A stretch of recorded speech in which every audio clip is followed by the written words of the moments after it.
Hello and welcome to the Peak Endurance Podcast with your hosts, Isabel Tate and me, Ron Tate. Let us start off by saying Merry Christmas. Yay, today is actually Today Christmas is actually Day. Christmas This Day. is how exciting our life is. We're recording a podcast. We had so much to do. We thought we'd just squeeze one more thing in. Yes, yes. You're very lucky we haven't been drinking. Yeah.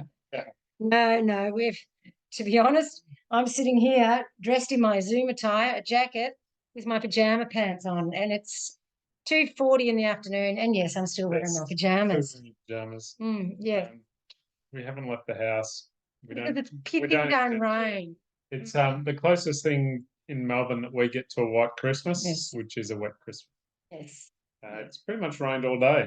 Yeah, it's a bit depressing, a Yeah. bit crap, because in Australia, and most people listening to this aren't Australian, but if it's not hot on Christmas, it feels like it's not Christmas. Just like I guess if you're in the Northern Hemisphere and it's not really snowing and it's not a white Christmas, it probably doesn't feel like Christmas. That's right. Yeah. But myself coming from a European German background, we had Christmas yesterday with my family. Yep. So we Germans celebrate Christmas Eve, and that's what we did. So today's kind of Today's just a non-event for me. As I was growing up, Christmas Day was always nothing. I always got my presents Christmas Eve. So spoiler alert, I never believed in Santa. But don't tell kids. No. I used to get my presents Christmas Eve, and then Christmas Day we used to listen to all the Aussie kids having fun while we sat there bored shitless. Because of course we didn't have any family either. It was just us, the immediate family, and yeah, that was thrilling. And also we didn't get many presents. Not like the Australian kids who got 45,000 presents each. We would get one. And if you didn't like it, which I generally didn't, because I didn't get what I wanted, which was something like the other cool Aussie kids would get, then you just sucked it up like the princess you were. And that's what I did, clearly, because I'm clearly over it. But I'm sure you had a nice Australian Christmas where you got lots of presents and played with the kids in the street and played with family and. No, well, yeah, our Christmases were always busy because we had to see all the family on Christmas Day. So we basically, we'd open our presents, get 5 minutes playing with the presents, and then quick, hurry up, let's get ready and go. But that's what I mean. I don't think you realise how lucky you were to have that, to go and see family. Like for us, it was very lonely. But yes, go on. Yeah, so we would rush out and go visit Dad's parents for lunch, and then we'd go and see Mum's dad for dinner. Nice. And get home so late it was, we were falling asleep in the car. Yeah, but that's nice. I mean, that's what I always wanted as a kid. That's what I wanted. So, you may find it tiring, but someone else was jealous of you and that life that you had. And obviously, other people are having that kind of Christmas now, but clearly no one's outside playing. It is literally just constant rain. It is so crap. It is so Melbourne. The only people playing with their presents outside are the ones that got umbrellas for Christmas. With their socks. Yes. So, so that's about it. God, how boring. Yeah. So that's our update. And running wise, well, we've kind of been, it's hard this time of year trying to fit everything in.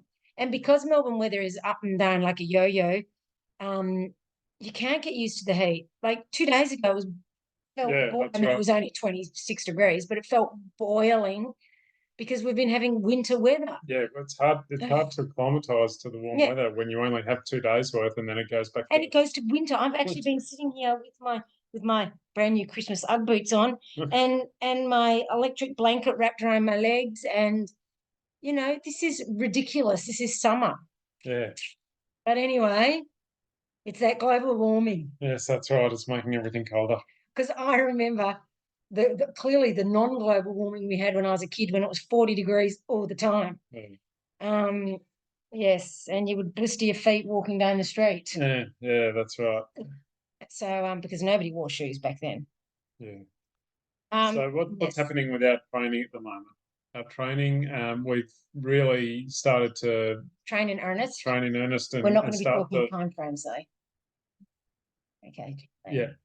Looking for vert. Yep, lots of vert, lots of rough terrain, rough vert. So we went the other day. We went out into the local hills, and lo and behold, before we knew it, we'd done 10Ks and 1,000 meters of climbing. And that was the hot days, so we were really, really feeling it. We were a bit running out of time because someone was a bit slow to get going. Honestly, well, I was slow too, to be fair, but I think you're the enabler. You're the one that's, and I just go along. I'm like, oh well, might as well. But yeah. So by the time we got out, we realised that we didn't quite have the time to do what we wanted to do. So we ended up searching even more vert, because in lieu of kilometres. In lieu of kilometres.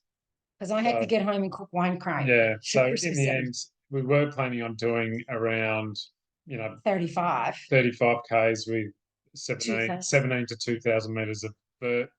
The best we could manage was 23 Ks with 1,700 meters of vert. Yeah. So we got the vert, if not. So we got the vert, we just didn't get the kilometers. Once we realised we weren't going to have time to get the kilometers, we actually started just doing vert. Yeah, and some of it was, quite technical terrain as well, so it was slow up and down. But two trips up Glasgow for those locals that know Glasgow track. It's a very rocky, very technical climb. Yeah. So we did 2 of those. Yep. Plus Jen's hellish descent. We did as an ascent. Well, we did it. We went up and then came back down again. We went down Ashes Hill. Ashes Hill, yeah. And so a few different technical ones, and that was good. And this week, being the week between Christmas and New Year, we were going to go away, but of course the weather is shite. We were going to camp, and I think I've got anyway. Sorry, so we're not going to. Well, we are. We'll probably just go away for the night. Yeah. We'll head up to Castlemaine, where they have an orienteering course, not course, permanent markers for orienteering. So we'll go up and we'll do a bit of compass practice. And you know why, everybody? Yeah, because there's only one race I practice that for. Yeah, that's right. We practice it once a year. Yeah. So yes, that's what I'm training my navigation again. Getting all of that done. Yeah. And running on rough terrain like you do when you are off trail. Yes. So we'll be doing a couple of days of that just to, get Isabel's bearings back with using a compass. Once you've got it, you've got it. It's one of those things. Just got to remember. It's getting your legs back again. Like when you haven't been skiing all year and you got to get your ski legs back and or your sea legs or whatever it is. It's just getting my confidence in my skills again and reading the terrain on the map again, and all those sorts of things. So yes, focusing on that. That's basically what our focus will be for a while now. That's right. Yeah. And yes, so stay tuned because, well, if you can't guess what it is, what I'm training for, where have you been? If you don't know, you'll never know. That's right. Yes. I've got a sticker of that, of the yellow gate with it, if you know, you know, or something like that. I can't remember. Still haven't stuck it on my car. Anyway, so yes, we're heading back to the yellow gate. Yep. So exciting times ahead. Third time's the charm. Yeah, we're really focusing on our training for this one. We're going to try. Yeah, we're going to try a few different things. Last time we focused on nav.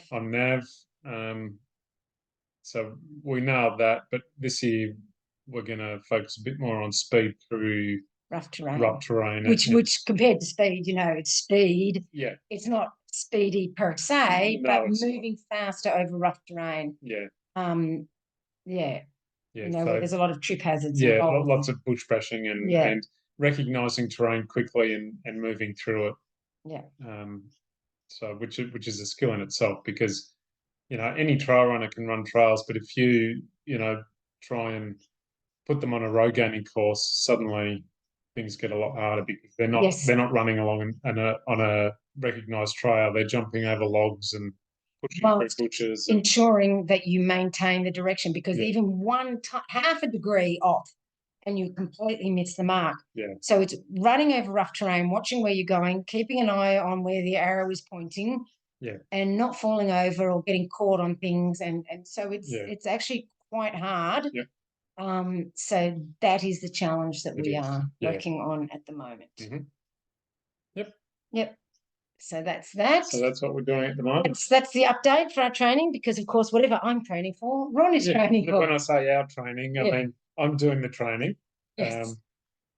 But with the goal in mind, it's Isabel's goal, but I'm helping in any way. And, of course, if Ron ever had a goal, I would help him with that, but he doesn't. So don't say that I'm not supportive. It's just Ron doesn't have a goal. No. I'm not saying you said that. I'm talking to the listeners. Not that they would maybe say that either. I don't know. Anyway, so that's that. That's that. No, Ron has been studying away, and so I suggested to him that maybe he come up with a topic for this pod based on some of the things that he has been learning in the coaching course that he is doing. Yes. So one of the things I came across and felt that it's a question that comes up regularly, and I think it's something that, people should pay attention to. Don't necessarily.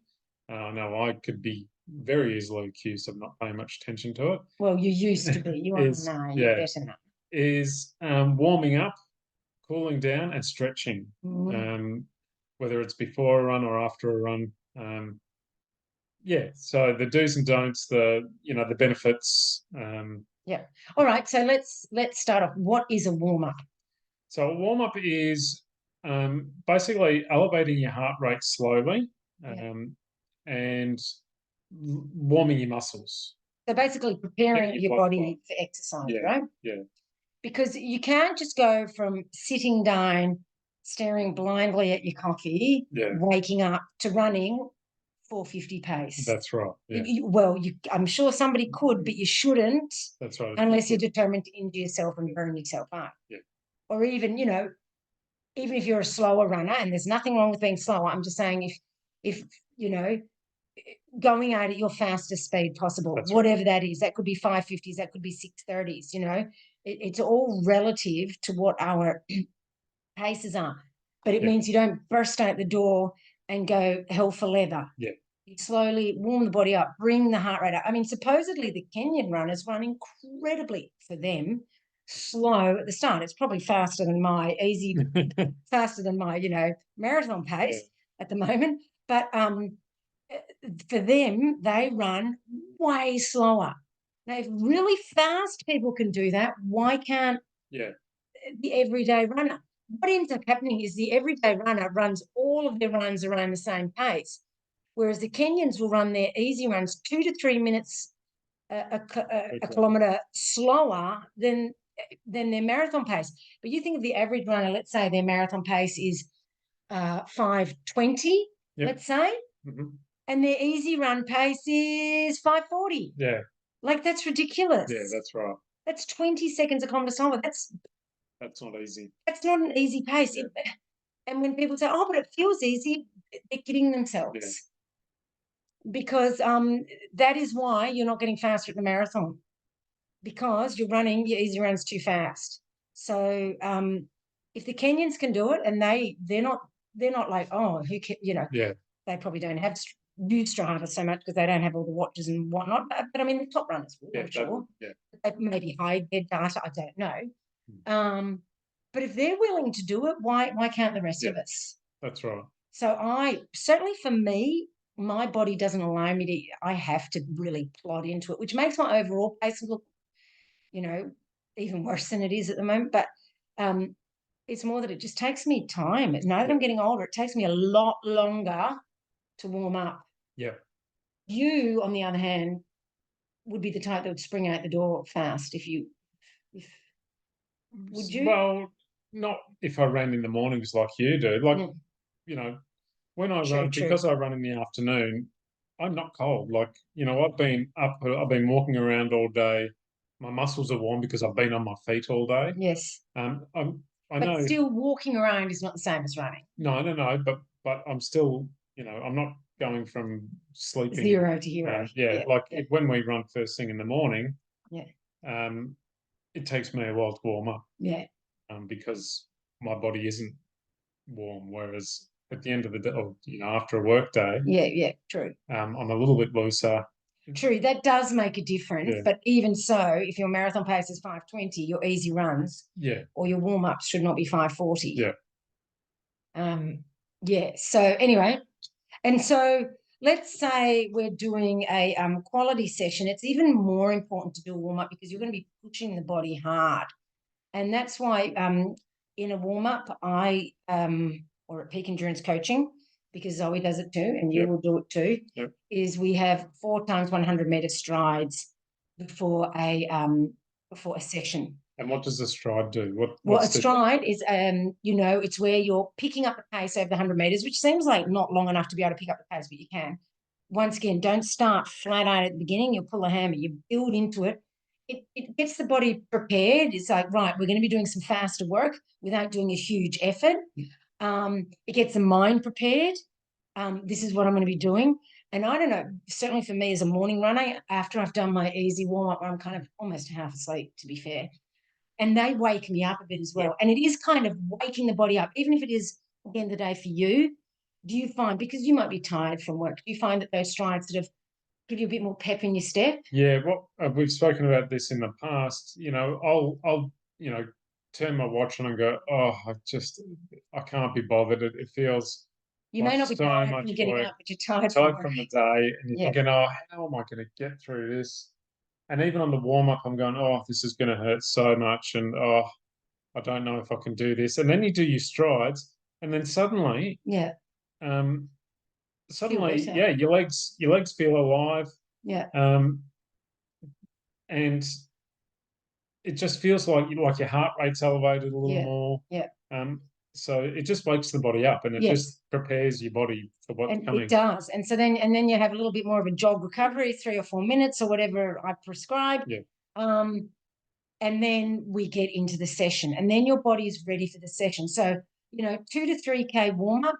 Some people need more, like 3. A lot of people prefer a bit shorter. I personally, I need at least 3 before my strides to warm up. And then into it. And the recovery between the strides is kind of easy walking, like a minute recovery, walk, jog, whatever it is. And then you get into the session. All right, so let's say we've done our session, but even for a long run, you should warm into it. Don't go out. A long run is easy pace, but even so, still warm into it, because it's just getting the body started with exercising. You don't go to the gym and go, right, well, I'm just going to go and squat 600 kilos. You would build up to that slowly. And even those big bodybuilders, they start with light weights just to warm up the muscles. They know they're going to tear a muscle. Like, they're not stupid. That's right. They know if they lift too heavy straight away, they will tear a muscle. They know they can lift those heavy weights, but they know also that if the first lift is a heavy weight, they're going to tear something. All manner of trouble. And so, actually bodybuilders and all that, we may go, whatever, but they actually have very good practices in place and ways of exercising. So it's really important to warm up, and they know that, and we need to not just go straight out the door and run hard. Just let your body warm up into it. Mm-hmm. You were also talking about stretching. Now, some people think of stretching as a warm up. What do you say? I say stretching before a run. The prevailing wisdom says it's not such a great idea. Yeah. Because particularly as a runner, you want elasticity. Or spring back, basically. So the more you stretch those muscles, the less spring back there's going to be. Yeah, I mean, they've done studies that said it reduces your power if you stretch. That's right. So you actually don't want your muscles to be stretchy when you start running. I do dynamic warm-ups while Ron watches. My dynamic stretches are done with my eyeballs as I watch Isabel do her stretch. Swinging my legs around and all that. It's like I just don't feel right if I haven't done that. Yeah. And I personally believe you should do it, but whatever. Yeah, so you can do dynamic stretches because it's not full range of motion. It's just getting, I kind of think of it as lubricating the joints, getting the joints moving. And, you know, as I've gotten older, I kind of feel I need that more. Yeah. Yeah. But doing, you know, I guess, quad stretches and calf stretches No, and don't do things like that sort of that. stuff. No. Yeah, you're not helping the running process by stretching your muscles out before you run. Yeah. So when would you stretch? I stretch of an evening. I mean, I used to sometimes stretch at the end of the run, but who's got time for that? And also, I'm normally too hungry. Yeah. So I consider food my priority. Of an evening, like I'll get out the hard, you know, a cross ball style ball, roll, you know, my niggly bits on it. So my glutes, my feet, my calves, my shins, and then I will stretch and do mobility work, because mobility work is a little bit different to stretching. Mobility work is getting the joints going through the range of motion. And stretching is, you know, trying to elongate the muscle. I'm not really overly trying to elongate the muscle, just enough to enable me to get into more mobile positions, because certainly as you get older, you get way stiffer. Like, God, who knew how bad it could get? I do that to try to counteract it, because, of course, running makes you stiffer, which is a good thing because, like you said, we want the return on the elasticity. And that's why being stiff as a runner is good to a certain extent. And then there comes a point where it's bad. And then so I'm just trying to negate that and stretch it out. And so I'll spend 20, 30 minutes stretching of an evening. Once again, while you watch television. So to be crystal clear, we're not saying you should never stretch. No. What we're saying is you shouldn't stretch before, like immediately before a run. Yeah.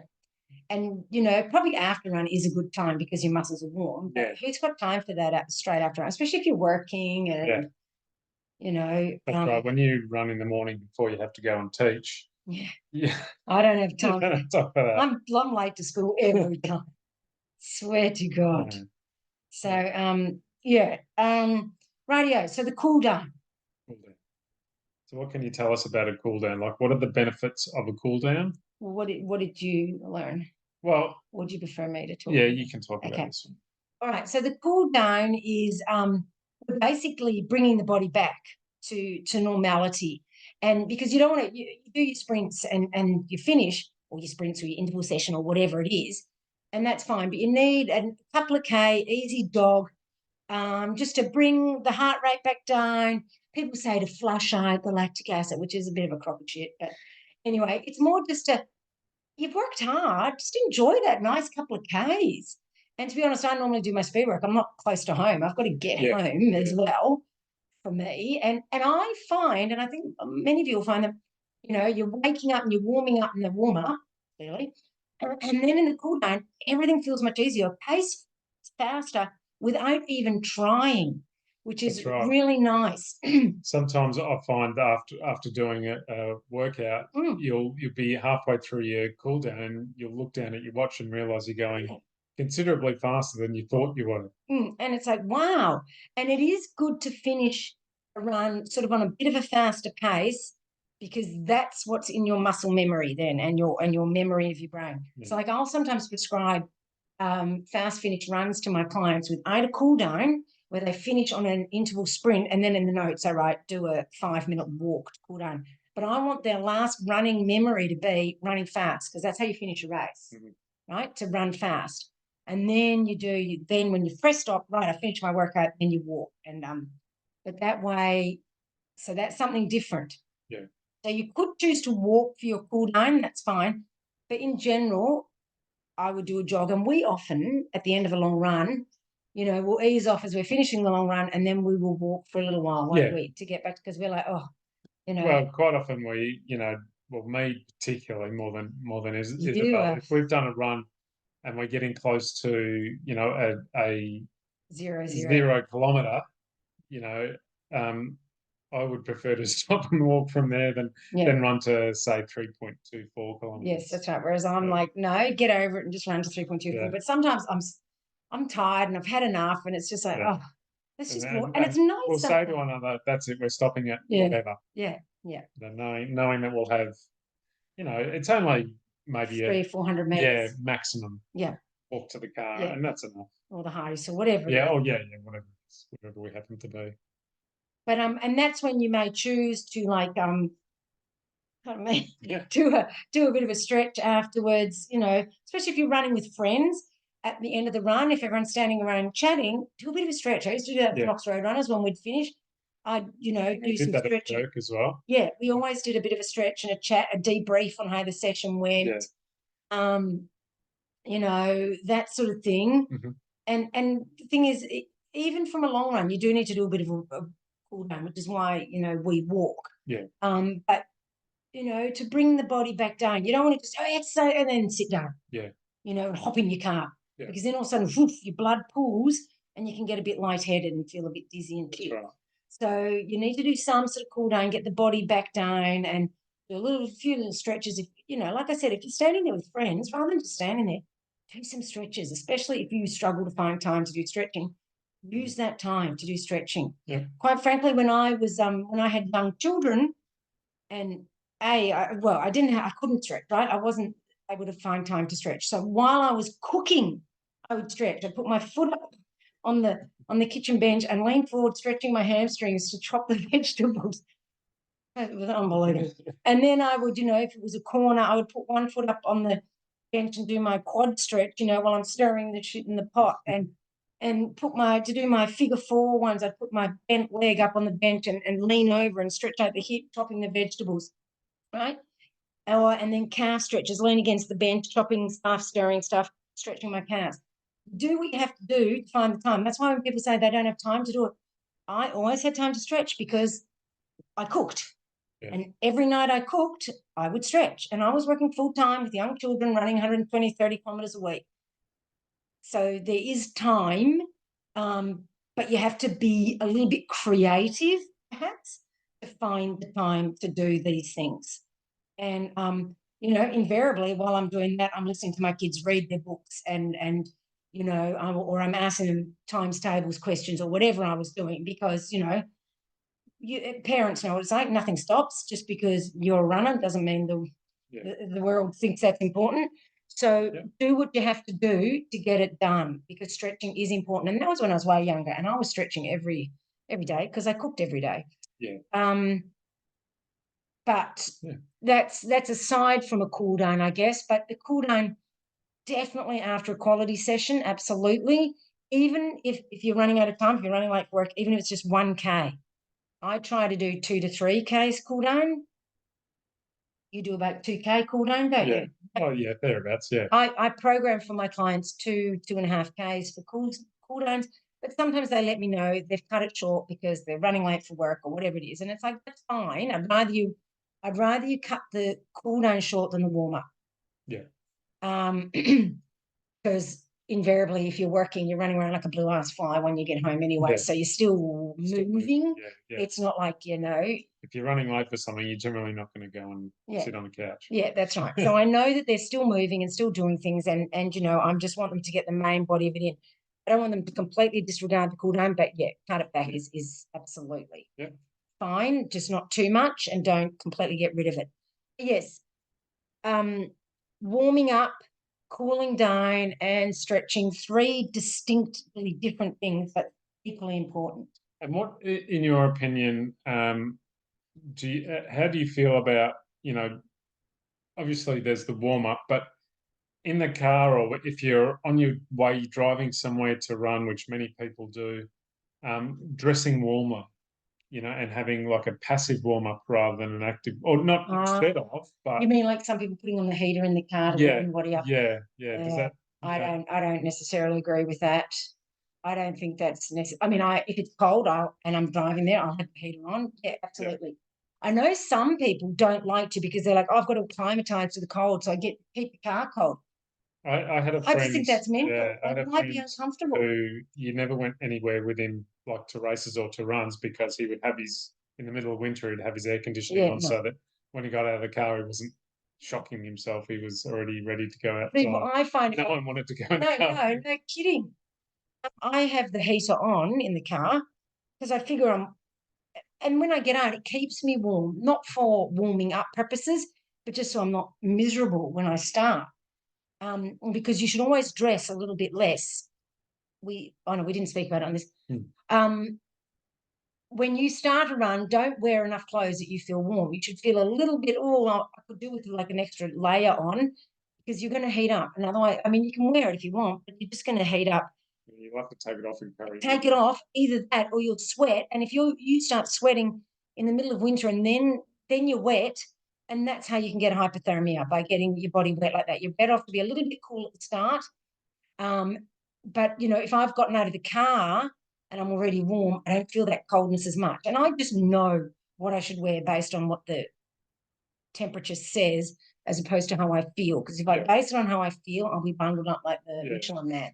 So, I base it on what the weather app says, and I go, I know at this temperature I'll get hot within 2 minutes. Yeah. And invariably we do, don't we? Yeah. So so many times we sit at home going, "Oh, is it singlet weather?" And then we'll start our run, and 10 minutes in, we're saying, "Thank God we wore a singlet." Yeah, it's definitely singlet weather, and it's 8 degrees. Yeah. Because anything above 8 degrees is singlet weather. So for me, you're more like 10 or 11 degrees. I give it a little bit more grace. Yeah. I don't mind wearing a t-shirt, whereas Isabel would prefer not to. Yeah. So I'm happy to suffer a little bit, Of heat. at the heat, wearing a t-shirt. I also think it's different. I'd rather err on that side than be cold wearing a singlet. And I figure I'm a bit warmer because I wear a crop top, like Ron just wears a t-shirt. The crop top does make a difference. It keeps you warmer across the chest. So I don't find that I need the t-shirt as much. Yeah. And that's just, that's just the way it is. Yeah. But I don't believe in using the car as a method of warming up or acclimatizing to the cold. I mean, why be in misery? I can't believe you would have the aircon on. Yeah. Oh my God. Yeah. That just means your body's been freezing in the car and you've already burnt half your calories, so that when you start, you're already behind the 8 ball. That's madness, I say. Madness. Sounds like madness. I thought it was madness. It is madness. Yeah. So anyway, that's that. Anything else that we should say about I think that's warm-up, cool downs? No, I think that's it. Yeah. So a very important part of your running, of even easy runs, you should warm into it. Probably, well, I certainly have to. One thing we haven't spoken about, actually, now that I think about it, is when, if you're in a race, when should you warm up, and what sort of a race needs a warm up, and what sort of a race doesn't need a warm. Right. Because there is a so a marathon and under needs a warm up. I would always do 1.5 to 2K warm up before a marathon with some strides in it. Once again, 4 times 100-meter strides, just to get my body ready. And if you're warming up for a race, you need to have that warm up done no later than 15 minutes before the start, because after 15 minutes, it starts to negate. It's better than nothing, but it starts to negate. But definitely, I remember one time I did a 1,500-meter race at the track, and unsurprisingly, I was running late. And I arrived at the track and everyone was already lined up on the start. So my warm-up was running from the car to the start line for a 1,500-meter race. And as you can well imagine, it went like shit and was horrible and was the most miserable experience. I mean, running fast is always pretty miserable. That was particularly miserable because, in a race, you want to keep up with other people. And it really brought home to me how much of a difference a warm-up makes. Yeah. Because my legs were like, I was like a Bambi out there, it was horrendous. So, for anything under a marathon, you absolutely need a warm up. If it's on the roads and that's the stuff, probably marathon, maybe for trail, not so much, because they take longer and start slower. 50K, when I was racing 50Ks hard, I probably would do a little warm up. But by the same token, it's not 100% necessary, especially if you're just doing it like as a training race or, for completion more. 100Ks, no. 80K and above, I don't believe personally that you need a warm-up. You use the first couple of Ks to ease into the pace, which is why I find it so frustrating that so many people just sprint off at the start because they haven't warmed up, and there they are sprinting off to get their, their park run PB, or to prove how awesome they are by winning the first 5 kilometre of a 100K race, which quite frankly, I'm pretty sure that's not the case. No. So use that to warm up, chat with some people. Hi, how's it going? I haven't seen you in ages, and all that sort of stuff. Especially, some of them start uphill. Yeah. Take it easy, calm your farm. You don't want to be pulling a muscle at the beginning of a race or burning. If you get that heart rate up really high, you really burn all your matches in one hit. I mean, that was something we're really cognizant of as cyclists, is not burning our matches. And that's, where you get that heart rate up really high because you've only got so much of that in you for the race. Yeah. And you don't get it back. You can't get it back. Yeah. And you've got, I guess if you're a really good runner, 10 hours. When you're like right. us, it's 15. Yeah, but you've got even longer. You've got lots of time time to, Yeah. Look, even when I was a good runner, I don't know if I've blabbed on about this before, but my first UTA, I came 7th female in that, and I had never run 100K before, so I just started off at the start with everybody. I was standing there in conga lines going, oh, well, I just said to myself, well, this just means I'll be able to go faster at the end. I didn't get stressed about it. And so my start was really easy, really cruisy, because I was caught up behind all these people. And I ended up, 12:40 and 7th female, and passing so many people who went out super hard to get in front of the conga lines, get in front. And then they burnt their matches. Yeah. So I know it's tempting to want to get in front of people before, single track or whatever it is, but people are pretty good. They'll let you pass. I've always had to do that because I always tend to start up the back and I just go, excuse me, I'm coming through. Hi. And as long as you're friendly and nice and you're not elbows out shoving people off the trail, people will let you pass. So ease into it. And obviously, we're not going to bother with a cool down after a No. If you've got energy to cool down, then you haven't gone. Yeah, that's right. But mind you, after I would do hard 10K races or hard cross country races, I would always do a bit of a cool down. Yeah. Because it was so important for a hard effort. But a cool down can be as simple as a walk or a movement. We would jog. We would jog, a bunch of us, but a few of us girls, we'd be all talking about the race. Yeah. And it'd be a jog, like a real shuffle jog. Yeah. It was just movement. Yes. Yeah. It was glorified walking. Yeah. I think that's where I learned my ultra shuffle, probably. Yeah. But it was actually fun to do because we would talk, oh, how did the race go for you? And I felt this and I did that. And it was really quite an enjoyable thing to do. Yeah. And because before the race you're nervous, so it's harder to chat with people. Yeah. And after the race, that's when you would have fun and chat with people. I never did a cool down after a marathon because normally I would normally nearly pass out. Yeah, that's right. Normally you get over the finish line and everything locks up immediately and you fall to the ground. So normally I would fall to the ground. Down after that, then good luck. Yeah, no. So walking to the car is the cool. Yeah, that is. And so after a marathon, I wouldn't worry too much because also, you're going to be having a rest time. Yeah, whereas after something shorter, you're going to be training again that week. So you want to. I know I said it doesn't shake out the lactic acid, but it does sort of shake out the muscles a bit. It does. It does reduce DOMS, I personally believe. And so that was the point of that. But I wouldn't, after an ultra, so I wouldn't bother with a cool down, and an ultra I wouldn't bother with a warm up, but just use the start of the race as the warm up. Because there's plenty of time.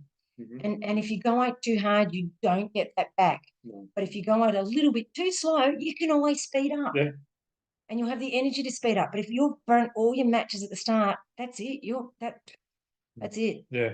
Yeah. So just calm it down, take it easy, and don't go out super easy. It's not, it's not a Sunday stroll, but don't kill yourself in the first, 5K. Yeah. Just to get at the front of the single track. And then then obviously you get to the front and then you've got five guys. Pressure. You've got 5 guys breathing down your neck and then you feel compelled to go hard and then that just doubles down. It does. Yeah, on the fatigue. So exactly, and just gets you totally. Because then you're not just using physical energy, you're using mental energy as well. Which I reckon the mental energy burns even more. Yeah. That stress. So, just remember, it's a long race. You've got time. You've got plenty of time. But if you ruin it in the first few hours, you don't get that back. Yeah. And running someone else's pace will do that to you. It will ruin it. Yep. As I always say, my race, my pace, my race, my pace. I used to always repeat that to myself in the start. For the first hour or two, my race, my pace. So I didn't feel the pressure of other people. Mm-hmm. And I would get comments, oh, you're slow today, and whatever. Yeah. But you would always see those people at the end of the race. And, that happened to us in a race where they were like, oh, they were saying some things, it's really tough, isn't it? Like we're some noobs. And that was the prom. The Wilson's prom, where the start of the race is like a 3K uphill run, and we just cruised. We took our time. You were having calf issues at the time, so we stopped so you could loosen that up a little bit. We got past some really condescending. Yeah, we got passed by some people with some condescending remarks. I'm sure they thought they were being encouraging, but they were kind of said in a condescending way, and it was to a person. We passed all those people back. Yeah, we passed them all back. So it's like, So and as we were passing them back, some of them tried to hold on for a while. It was so funny. You'd see they'd pick up behind us. You're like, what? Follow us for a while, but then they'd slowly drop off. Yeah, because our pace wasn't slacking. No, and that's what I said to Ron at the time. We pass them for a reason. Like we've passed them because we've caught them and passed them, not because our pace is faster than them. Yeah. At the start, of course, everybody's pace is fast except ours because we chose to be slow.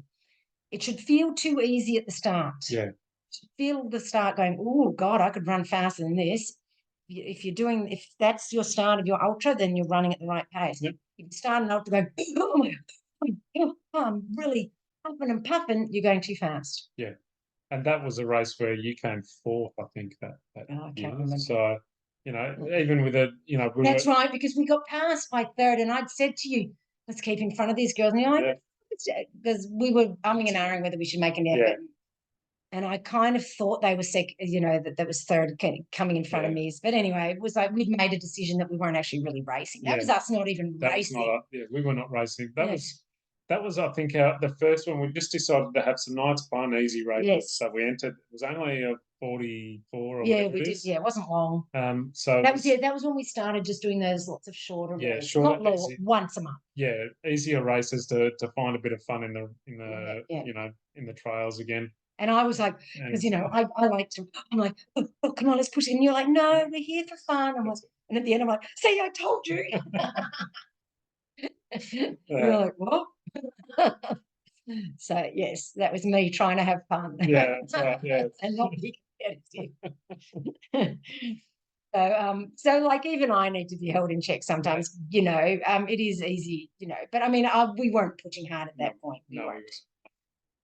But anyway, yes, warming up, cooling down, do the right thing by your body, and you'll be running for many years to come. Honestly, if you push it too hard, racing becomes no longer fun because it's no fun getting passed by every man, woman, child, and animal on the trail because you've blown yourself up at the start.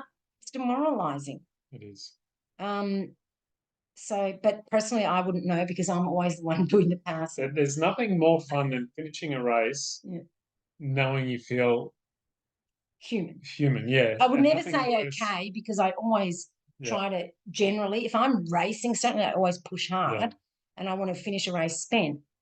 But even the year I won 6 foot track, I can tell you right now, I was not up front for the first half of that race. Yeah. No way near it. So, I mean, the kudos does not go to the person who wins the first 5 to 10 Ks. Yeah. Yeah. So calm it down, pace yourself. Ease into it. Yeah. Your body will thank you because you'll be able to race for longer and you'll actually end up having more fun. Yeah. and it won't be a death march at the end. It'll be a hard effort. I'm not saying it'll be easy. Like, I was pushing hard by the end of those races when I, would do well. Yeah. But that's because I was able to push hard. I was running hard by the end because I was able to, because I hadn't worn it out at the start. And you used to go for the opposite, so you know. My first 100 Ks, I think the last 20 of it was a death march. And that's no fun. That's shit. Yeah, you finish the race, just in a piteous, just hating life. Everything hurts. Yeah. You should be happy that you finished 100 Ks, but all you can think of is, thank God that's over. Yes. So it's just, we should be doing this because we want to do it and we enjoy it. So, do it in a way that makes it enjoyable. I mean, but to be fair, like I'm saying, is like, my finishes of races were never enjoyable. It always hurt.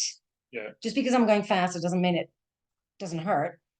But it hurt with the satisfaction of knowing that I'd sped up throughout the race, that I was passing people throughout the race. So it was a hurt that was like, whoa, this is awesome. Yeah. Not a, oh my God, I'm walking hurt. Yeah, I was constantly being passed from about 70 Ks onwards, just, half. And that's normally when I was just hitting my strap. Yeah, I reckon half the field passed me in that last 30 Ks. So, they were all the ones going, yep, knew he'd be here. Yeah. So, have a think about it anyway. Try to, if you find that you always end up death marching the last part of your ultra, think about starting a bit slower. Just consider it.